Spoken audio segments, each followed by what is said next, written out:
Vamos a empezar. Buenas tardes a todos. Es una maravilla volver a veros aquí presencialmente. Estamos ya en la última sesión presencial, que se dice pronto. De hecho, esta noche tendremos la oportunidad de celebrar adecuadamente esta situación. La próxima vez que nos veamos será ya en septiembre, para la entrega de diplomas, que será el acto de graduación. O sea, que ir pensando qué os vais a poner. ¿Qué os vais a poner? Con birrete y luego tirarlo. Y cantaremos el Gaudeamus Igitur, que, que yo en mis tiempos en la universidad lo canté unas cuantas veces. Bueno, pues en esta última sesión que tenemos, esta última jornada, tenemos como siempre pues un encuentro que denominamos Theoforum.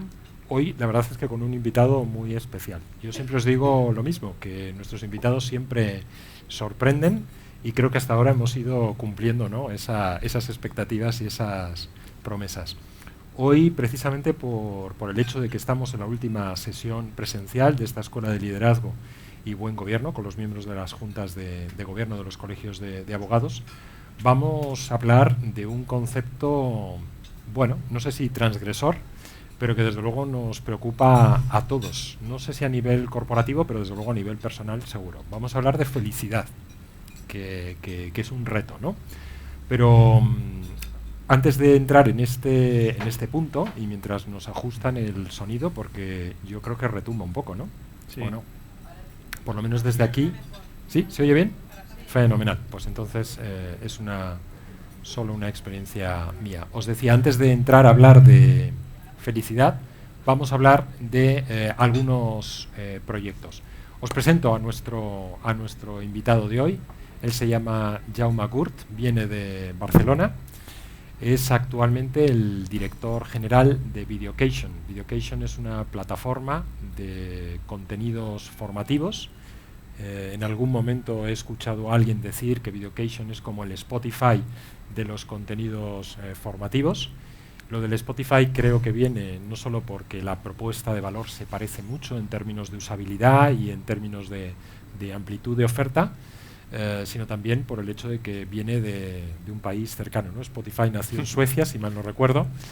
Videocation nació en Noruega y está actualmente pues implantado en España. Nosotros desde la Mutualidad de la Abogacía conocemos bien Videocation porque forma parte de nuestra propuesta de valor, concretamente al colectivo de jóvenes mutualistas. Ofrecemos las soluciones de Videocation a todos nuestros mutualistas, especialmente a los más jóvenes. Pero en vez de contar yo en qué consiste esto, pues te voy a pedir a ti, Jaume, que nos cuentes. Y bueno, y en primer lugar, desde luego, bienvenido y muchas gracias por aceptar Gracias este pequeño atraco y haber venido desde Barcelona para pasar este por rato. invitarme a estar aquí, ¿no? y a poder compartir lo que hacemos y algunos aspectos de la vida. Bueno, Videocation, tal como decía José María, nació hace 3 años en Noruega. Es una startup con una intención yo siempre hablo de cambiar el mundo, ¿no? El mundo está cambiando constantemente y vamos a intentar hacerlo de alguna forma positiva para todos, ¿no? ¿Qué hacemos? Lo que hacemos básicamente tenemos contenidos digitales, esos contenidos digitales hechos por personas expertas, y cuando hablamos de expertos, hablamos de personas que no son docentes, sino son personas que realmente viven de eso, lo han puesto en marcha, y lo que nos regalan son formaciones muy cortitas, pero muy intensas. Son formaciones que duran entre 60 y 90 minutos y se entregan en lecciones de 4 a 6 minutos. ¿Qué es lo que se busca? En un mundo que está cambiando, las agendas están repletas. Yo no conozco a nadie que me diga tengo espacio en mi agenda, ¿no? Me sobra el tiempo, ¿no? Como anécdota, en el mes de febrero, cuando empezamos a comercializar, llamo a un amigo y me dice, hombre, sí, encantado de recibirte, ¿no? Pues, y me dice, nos vemos, esto en el mes de febrero, principios de febrero, nos vemos el 14 de mayo. ¿Qué dices? Te vas equivocado, ¿no? Será el 14 de febrero. Dice, no, es que hasta entonces lo tengo totalmente lleno, ¿no? Entonces, en un mundo que está en esa velocidad, ¿cómo nos vamos a adaptar? ¿Cómo nos vamos a formar? Entonces, nuestra propuesta es que cada uno sea capaz de construir un hábito de que todos los días vea un solo vídeo, una sola idea, ¿no? Y desde ese gota a gota vas incorporando nuevas formas de pensar, nuevos conceptos, nuevas herramientas, y desde ahí puedes ser capaz de ver en el momento en que la vida te lo requiere, dónde vas a profundizar más, ¿no? Y eso es lo que hacemos, así de sencillo. Ponos algún ejemplo de temas que tratáis desde la plataforma y ponos algún ejemplo también de alguno de esos ponentes como muy vinculados a la realidad laboral. Pues mira, tenemos por ejemplo, yo os hablo de los que a mí me gustan, ¿eh?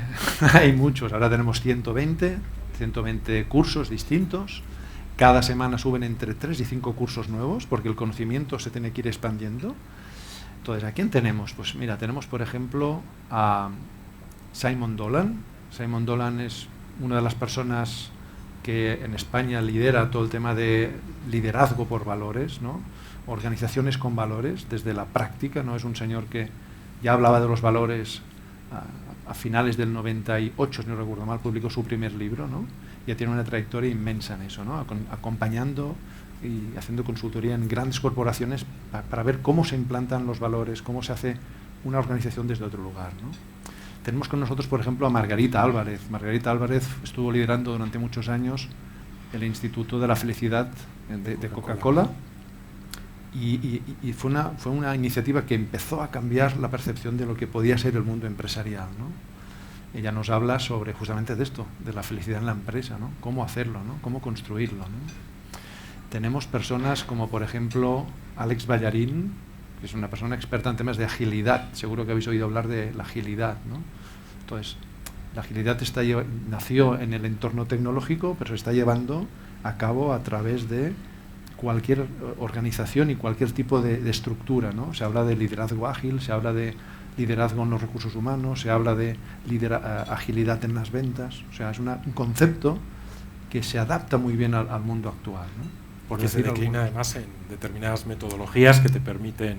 Claro, se declina en metodologías, se declina en una serie de dinámicas concretas que te ayuda a tomar decisiones de forma rápida, eficiente y a cambiar, ¿no? Ya escucharéis que ya lo sabéis todos, ¿no? Estamos en un mundo en cambio permanente. Eso significa que las decisiones que tomemos pueden ser que al cabo de un mes, 2 meses, tengamos que cambiarlas radicalmente porque ha pasado algo, ¿no? Y si miramos hacia atrás lo hemos visto en el COVID, lo hemos visto con la guerra de Ucrania, lo hemos visto repetitivamente, ¿no? Por el contexto, por ejemplo, económico, que nos está haciendo replantearnos muchas cosas, ¿no? Ayer además se anunciaba cuál era el nivel de inflación que teníamos, que ha superado ya los 2 dígitos, ¿no? Estamos por encima de ese 10%. Jaume, tú, claro, como responsable de Videocation y teniendo en cuenta que sobre todo estáis muy expuestos a grandes empresas, a grandes organizaciones que buscan precisamente formar y desarrollar a sus equipos en todas estas habilidades, competencias y conocimientos de los que nos hablabas, ¿qué es lo que les preocupa ahora mismo a las organizaciones y qué es lo que le preocupa a los líderes de las organizaciones? Aquí tienes, de hecho, un nutrido grupo de líderes vinculados a los colegios de abogados en todos los casos, pero que al mismo tiempo, en muchas ocasiones, lideran sus propios proyectos o forman parte de proyectos de otras organizaciones. Yo creo que hay varios aspectos. Uno es el aspecto del negocio, cómo desarrollar los negocios, ¿no? Y básicamente en 2 vías. La primera, vinculada a cómo puedo hacer crecer mi negocio, porque los tiempos que corren no son muy buenos, pero otra muy interesante es la digitalización. ¿Cómo digitalizarlo, no? Estamos en un momento competitivo donde los negocios se están empezando a entremezclar y por tanto lo que antes eran nichos de mercado ahora se están diluyendo, ¿no? Cualquier competidor, a veces con tecnología, puede entrar en mi espacio y generar un océano azul donde antes no estaba, ¿no? Y eso es una amenaza. Como segundo elemento importante, hay mucha preocupación sobre las nuevas generaciones. ¿Cómo Has ido a hablar de las nuevas generaciones. Está claro que eso... Las nuevas generaciones, cómo incorporarlas, cómo motivarlas, ¿no? Y sobre todo, cómo hacer que permanezcan con nosotros. Vienen con un mindset totalmente distinto, ¿no? Y antes tú lo decías, ¿no? La gente joven quiere formarse, no solo quiere un trabajo, quiere desarrollarse. Las organizaciones no están preparadas para esa mentalidad, ¿no? La gente joven es digital. La gente joven tiene una mentalidad de voy a estar aquí 2 años y máximo en 2 años me largo. mientras que sabéis que cuesta atraer, cuesta adaptar, cuesta construir equipos. Entonces es una forma nueva de pensar en las organizaciones, ¿no? Tenemos relacionado con esto, ya veis que los jóvenes nos van a dar de cabeza durante mucho tiempo. Relacionado con esto está cómo tenemos que liderar a estos jóvenes, ¿no? El tema del liderazgo. Estáis haciendo vosotros un programa de liderazgo que sin duda alguna no aplica igual a la gente mayor que a la gente joven, ¿no? Y en las organizaciones hoy en día hay una polarización. Los más difíciles están en los más mayores, que se resisten a las cosas nuevas, y los más jóvenes, que traen ideas disruptivas sobre lo que se está haciendo. Y en medio hay un sándwich que sobreviven como pueden, ¿no? Bueno, yo hoy estoy en la franja mayor, entonces yo me incluyo en esos, ¿no? Pero es cierto, ¿no? Estuve trabajando para una organización que en los próximos 5 años el 60% de su plantilla se va a jubilar. 60%, ¿no? Es una institución importante en Barcelona, líder en temas de medicina, y por tanto ese 60% tiene que entrar con gente joven. ¿Cómo la atraes? ¿Cómo la haces que crezca contigo? ¿Cómo traspasas el conocimiento? ¿Cómo construyes un liderazgo nuevo? Y esos son los grandes dilemas que tienen las empresas hoy encima de la mesa. Y hay un último, que es ¿cómo formo a mi gente? Si veis entrevistas, si veis organizaciones, por ejemplo, como World Economic Forum, está desde hace tiempo anunciando que en los próximos 5 o 6 años va a haber una revolución sobre las skills que vamos a necesitar. Entonces podemos esperar hasta que la ola nos empuje o podemos anticiparnos, ¿no? Y esa es una gran preocupación que hay también en el mundo de la empresa. Yo, una de las cosas que observo, digamos, y estando completamente de acuerdo con lo que estás diciendo, me gustaría añadir, digamos, una perspectiva adicional. Esta mañana, por ejemplo, teníamos un encuentro en el espacio Mutualidad, en la calle Serrano, con un grupo de social media managers de distintas compañías, ¿no? Queríamos contarles un poco quiénes somos, cuál es el impacto que tenemos y compartir sobre todo con ellos también, bueno, preocupaciones y experiencias que tenemos. Y una de las cosas a la que hemos llegado a una conclusión rapidísimamente es que las nuevas generaciones están interesadas en todo esto que estás diciendo, pero no siempre están interesadas en que todo esto que ocurra desde la perspectiva de una empresa. En el caso concretamente de las marcas que estábamos allí representadas, había empresas del mundo de las compañías aseguradoras, como era nuestro caso, pero alguna más también, había entidades financieras, había incluso grandes consultoras tecnológicas, y hemos llegado a la conclusión de que los jóvenes no nos quieren escuchar. Cuando nosotros les contamos y conseguimos, bueno, pues que se produzca ese momento mágico en el que deciden escucharte, pues resulta que parece que tenemos un discurso que puede ser atractivo. Pero el problema es que no te quieren escuchar. Y te lo dejo ahí encima de la mesa para que me hagas alguna reflexión si es que la tienes. La segunda tiene que ver con esto que decías tú. Las empresas están muy preocupadas en cómo desarrollar los skills y las competencias de sus colaboradores. Y la pregunta que yo me hago es si los colaboradores quieren desarrollar esas competencias y esos skills. Lo digo porque con soluciones, por ejemplo, como la que tú puedes aportar, ¿no?, desde Videocation, pero otras soluciones que puede haber, podría haber ya un interés por el autodesarrollo. Y desafortunadamente vemos con demasiada frecuencia que hay un número muy importante de personas que ni siquiera se plantean ese autodesarrollo con recursos que ya existen. Entonces, ¿qué tenemos que hacer?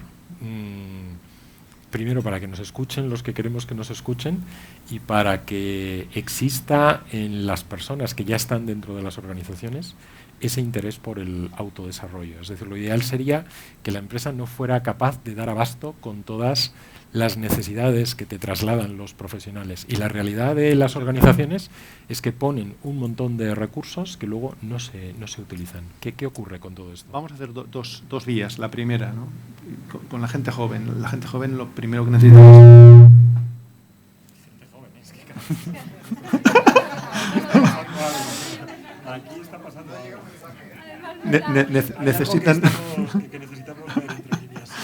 Necesitan ser escuchados, ¿no? Y en muchos casos ellos creen que tienen ya el conocimiento, la razón, las ideas para implementar, ¿no? Y las empresas están acostumbradas a decirte lo que has de hacer, cómo hacerlo, a dirigir a la vida, ¿no? y los jóvenes quieren dirigir su propia vida. Entonces, estos son dos modelos que tienen que encontrar un punto medio, ¿no? Entonces, ¿cuál es la mejor forma de que te escuchen? Escúchalos tú antes. Y desde ahí empiezas a crear un vínculo totalmente distinto. Claro, pero desde lo que ellos quieren, desde lo que ellos proponen, desde hacerles sentir parte, ¿no?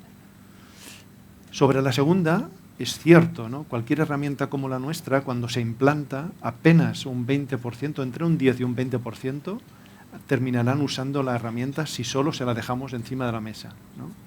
Esto es muy poco. Por eso nuestra propuesta consiste no solo en dar ese contenido, sino en crear ecosistemas que aprenden. ¿Qué es un ecosistema que aprende? Cuando yo estudié Telecos, yo estudié ingeniería en telecomunicaciones, yo iba a estudiar a la biblioteca, pero no iba solo, iba con un grupo de amigos, porque si no, yo desfallecía enseguida, ¿no? Entonces, ¿cómo trabajábamos? Estudiábamos 1 hora y media y después reservamos de 45 a 1 hora para revisar los problemas y ayudarnos mutuamente. Esa es la solución. Nosotros facilitamos y acompañamos a las organizaciones para que creen ecosistemas que aprenden. ¿Y cómo se hace esto? Generando colectivos que aprenden juntos.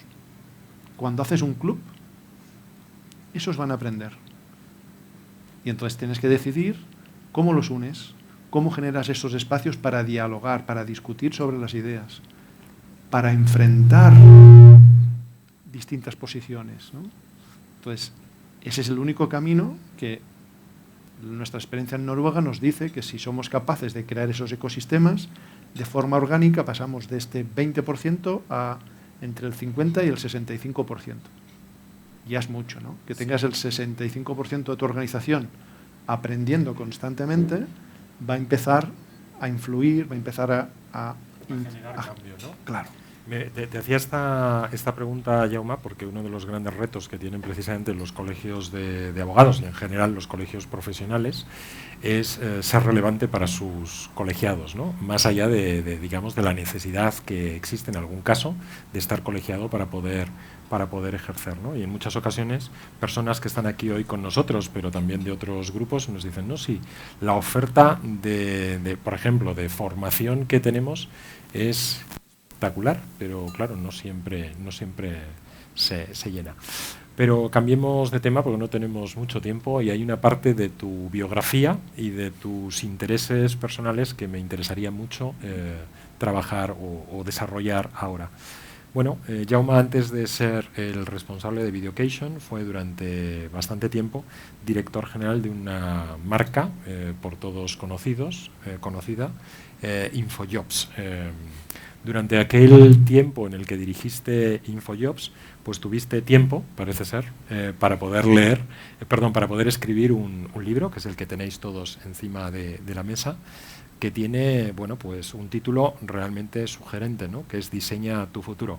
Pero os animo a que veáis el subtítulo, ¿no? Que es todavía más sugerente y yo diría que bastante más retador, ¿no? Que es Atrévete a ser tú, la felicidad en el trabajo es posible. La primera pregunta que te querría hacer, Jaume, respecto a esto es ¿qué te llevó a escribir este libro en un momento de tu vida en el que estoy convencido de que estabas más ocupado que nunca? Sí. Bueno, yo cojo la dirección general en el año 2010, en plena crisis. A nosotros nos afecta muchísimo porque de pasar a tener clientes que nos compran, pasamos a tener clientes que despiden personas, ¿no? Entonces, nuestro negocio cayó casi un 80% y era un momento crítico, ¿no? Además, sistémicamente es cuando las redes sociales empiezan a despegar, es cuando la tecnología se empieza a dividir, ¿no? Aparecen los smartphones, se consolidan los smartphones, aparecen las tablets, aparece todo un mundo digital nuevo y además nos encontramos con un ecosistema económico que es totalmente imprevisible. Todas las previsiones que nos da el gobierno duran máximo de 2 meses, no duran de los 2 meses. Entonces no puedes operar desde el sistema tradicional, ¿no? Eso me lleva a empezar a hablar sobre felicidad en la empresa. Y después de un año, casi 2 años de trabajar sin ninguna guía, porque no había guía de referencia, empezamos a ver que eso funcionaba. Entonces, ¿qué me lleva a escribir el libro? Lo que me lleva a escribir el libro es que una de las iniciativas que tomamos fue, como era un mundo tan cambiante, nosotros reinventamos nuestro negocio, sacamos productos nuevos y sí éramos capaces de generar negocio, pero no podíamos compensar este 70-80% de caída. La decisión que se tomó fue enviar a 2 personas durante 6 meses a buscar tendencias en el mundo que pudiesen cambiar el mercado de trabajo en 10 años. Y nos trajeron 10 ideas. A cabo de 4 meses nos trajeron 10 ideas y esas 10 ideas el comité de dirección las iba siguiendo mensualmente, ¿no? De esas 10 ideas, algunas se murieron y otras se consolidaron, ¿no? Algunas están consolidándose ahora, por ejemplo, la parte de los robots. Se están consolidando ahora. ¿Qué es lo que vimos en ese proceso? Empezaron a surgir informes donde nos hablaban de un mundo del futuro donde las máquinas empezaban a destruir el empleo y nosotros veíamos como la gente que trabajaba estaba de espaldas a eso. Y nosotros de alguna forma sentíamos que lo habíamos vivido en nuestras propias carnes en nuestro negocio. Como en muy poco tiempo nuestro negocio se había puesto patas para arriba. Y entonces decidí escribir un libro basado en esa mirada de futuro que nos están advirtiendo para que la gente lo compartiese y lo supiese. Y segundo, el entregar el regalo de qué nos había funcionado a nosotros, que era empezar a hablar de felicidad, de poner a las personas en el centro. Al final, la felicidad no es más que un término humano, pero lo relevante es cómo pones a las personas en el centro y si las cuidas, ellas cuidarán de tu negocio y entonces tu negocio cuidará de tus clientes y tu negocio irá mejor. Es tan sencillo como esto. Tan sencillo y tan complicado. Mencionabas antes a Margarita Álvarez, que fue responsable del Instituto de la Felicidad de Coca-Cola durante muchos años y hace ya bastantes años. Desde entonces hemos visto en algunas organizaciones, quizás las más innovadoras en el ámbito precisamente de la gestión del talento y en el acercamiento al mundo de las personas, pues crear figuras como el Chief Happiness Officer, ¿no? Algo así como el director de la felicidad. Claro, algunos que quizás estábamos en entornos un poco más tradicionales, mirábamos con una cierta perplejidad, ¿no?, la aparición de esa figura. Y yo a día de hoy, que como te comentaba antes y que compartimos, ¿no?, el interés por temas como el propósito, empezamos a darnos cuenta que aquella perplejidad realmente no era tal, ¿no? Era darte cuenta de cómo es posible que no hubiéramos puesto la atención y el foco en aquello mucho antes. ¿Qué podemos hacer? En primer lugar, cada uno de nosotros a nivel individual para encontrar esa felicidad en el trabajo. Aquí todas las personas que estamos somos líderes en distintas organizaciones, en distintas posiciones o en distintos ámbitos de la vida. ¿Y cómo pueden trabajar las organizaciones para conseguir que esa felicidad ocurra? Que el concepto de felicidad corporativa, digamos, de alguna manera ocurra. Pero vamos por partes. Sí. ¿Qué podemos hacer nosotros individualmente? Este tipo de cambios es un cambio humano, ¿no? Entonces, el primer paso siempre está muy claro, que es, tienes que conocerte a ti mismo. Cuando yo veo el mundo de la empresa, yo he trabajado siempre en el mundo de la empresa, el mundo de la empresa me ha apasionado, yo siempre he trabajado por pasión, pero también he visto cómo eso es una vía donde tú entras y cuanto más te apasionas, más ciego empiezas a estar, más automático eres, ¿no?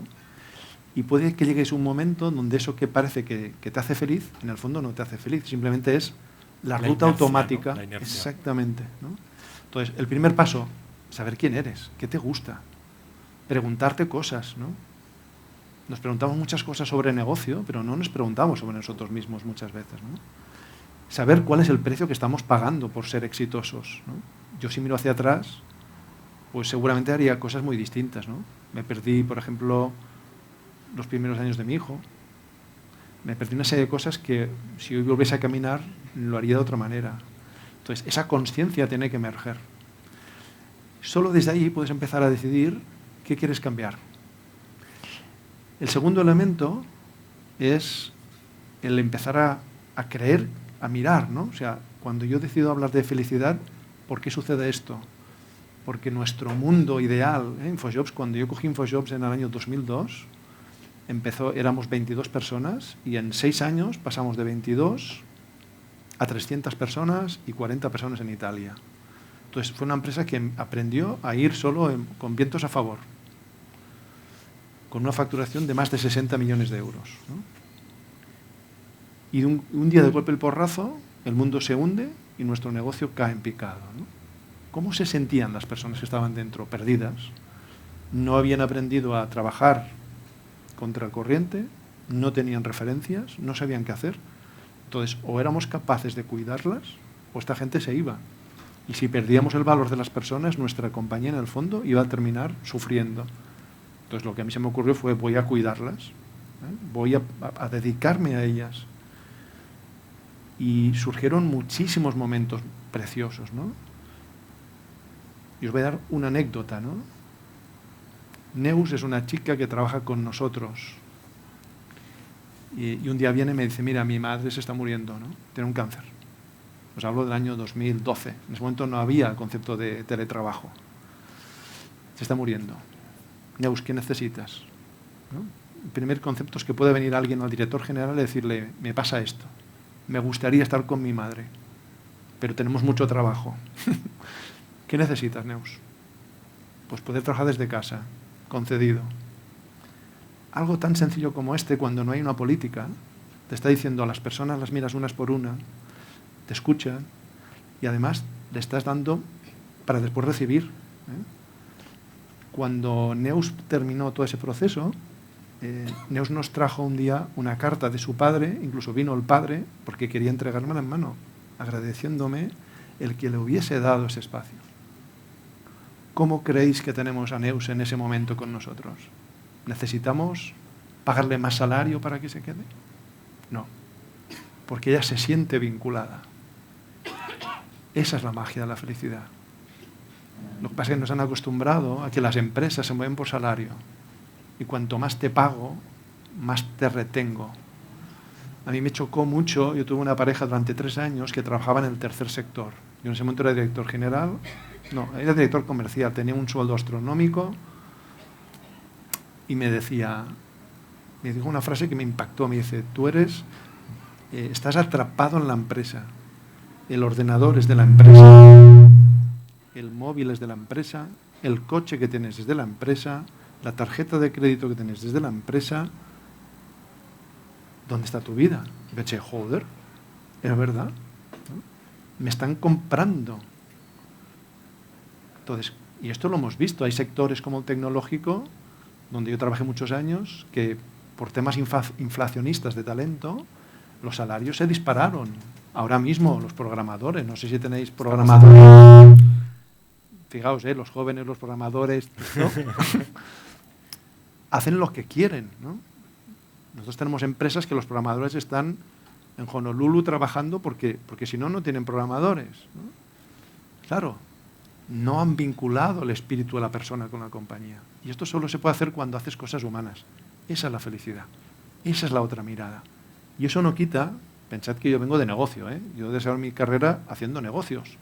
Entonces yo no puedo olvidar que estoy aquí en una empresa para hacer negocio, para hacer que crezca. Pero la cuestión es, ¿cómo hago? ¿Lo hago con el látigo? ¿Lo hago con el cheque en la mano? ¿O lo hago con cariño y con amor?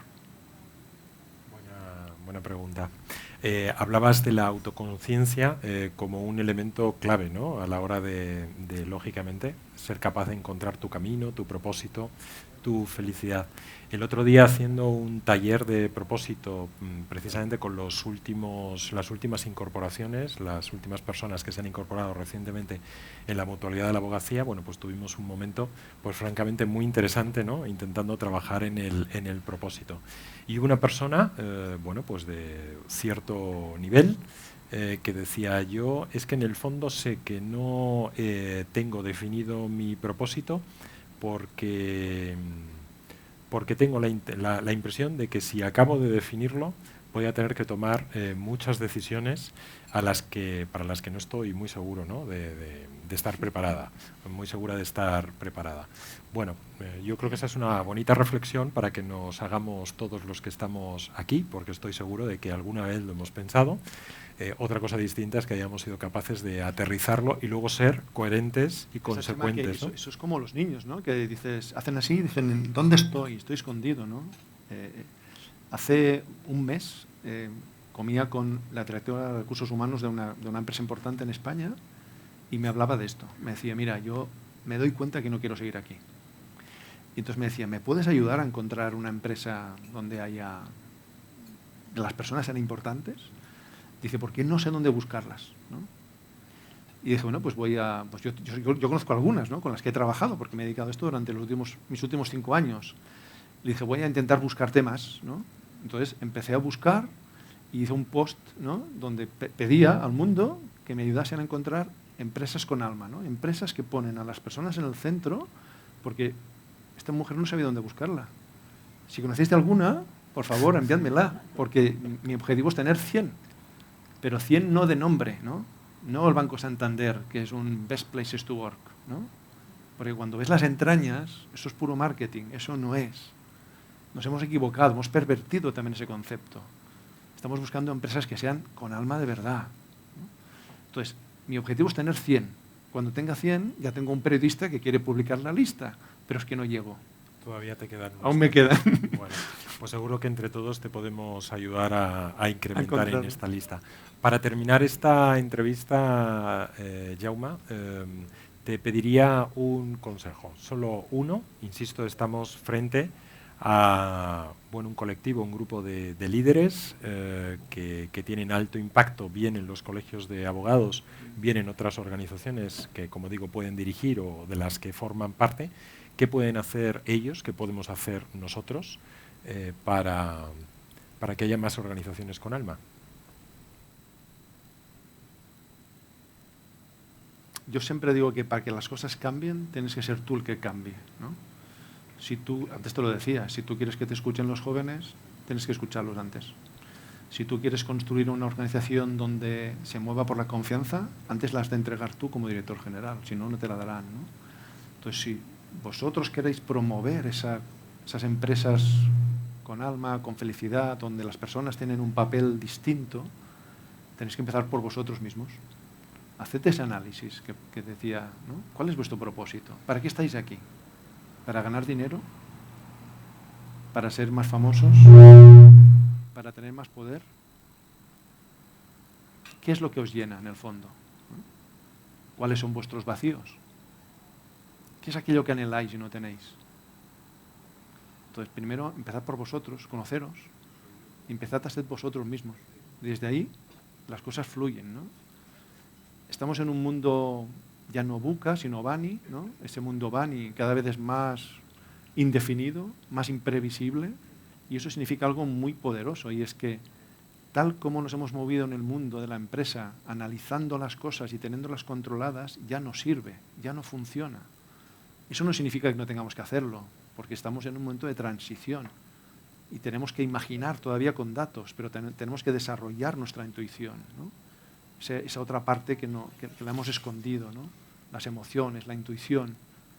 Invitaros a empezar por ahí y desde ahí las cosas fluirán, ¿no? Pues con esa recomendación de poner más foco en la intuición, de poner más foco e interés e intención también en las emociones, pues damos por concluida esta entrevista y te lo agradecemos lógicamente con este aplauso.